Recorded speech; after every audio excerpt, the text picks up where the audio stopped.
Les autorités soudanaises auraient réprimé une tentative de coup d'État à Omdurman. Au moins 40 soldats ont été arrêtés alors qu'ils tentaient de prendre le contrôle des bâtiments des médias d'État. L'interrogatoire des suspects doit commencer prochainement. De profondes divisions politiques persistent depuis que le président de longue date, Omar el-Béchir, a été chassé par un coup d'État réussi il y a 2 ans.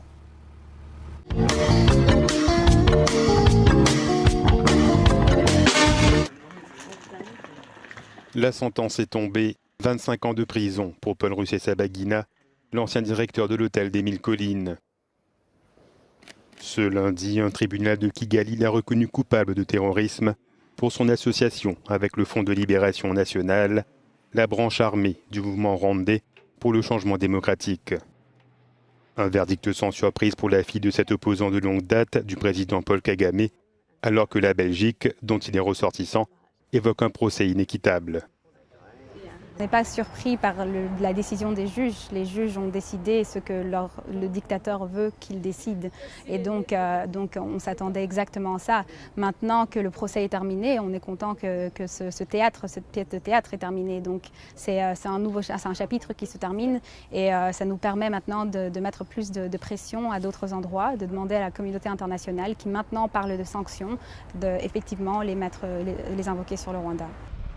Rendu célèbre par le film Hôtel Rwanda, Paul Rusesabagina vivait en exil depuis 25 ans.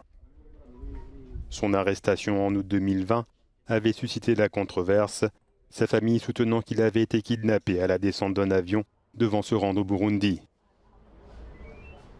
Mon père était détenu illégalement avant ce verdict. Il est détenu illégalement aujourd'hui et demain, après ce verdict, il sera encore détenu illégalement. Donc notre campagne continue.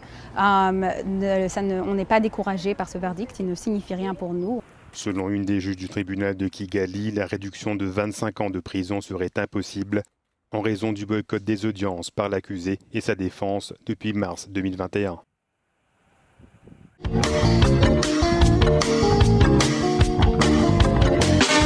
Des scènes de liesse au milieu d'un immense cortège dans les rues de Conakry. Par milliers, ces Guinéens célèbrent le retour au pays de 4 opposants, des militants du Front national pour la défense de la Constitution.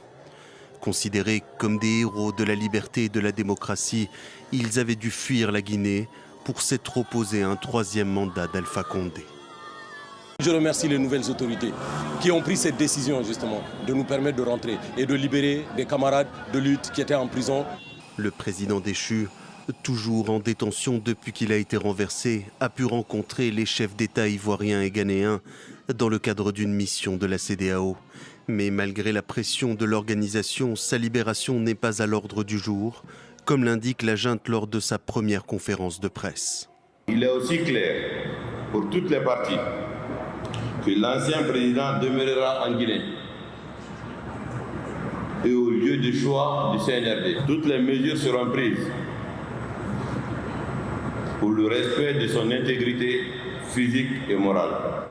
Le colonel Mamadi Doumbouya reste sourd aux appels de l'organisation ouest-africaine qui a annoncé des sanctions ciblées contre les responsables de la junte et exigé la tenue d'élections dans un délai de 6 mois. Mais les putschistes n'ont jusqu'ici donné aucune indication sur la transition, sa durée ou encore le rôle qu'ils y joueraient. Mamadi Doumbouya a rappelé qu'une concertation nationale est en cours. Il a également appelé les organisations africaines à écouter les aspirations légitimes du peuple guinéen.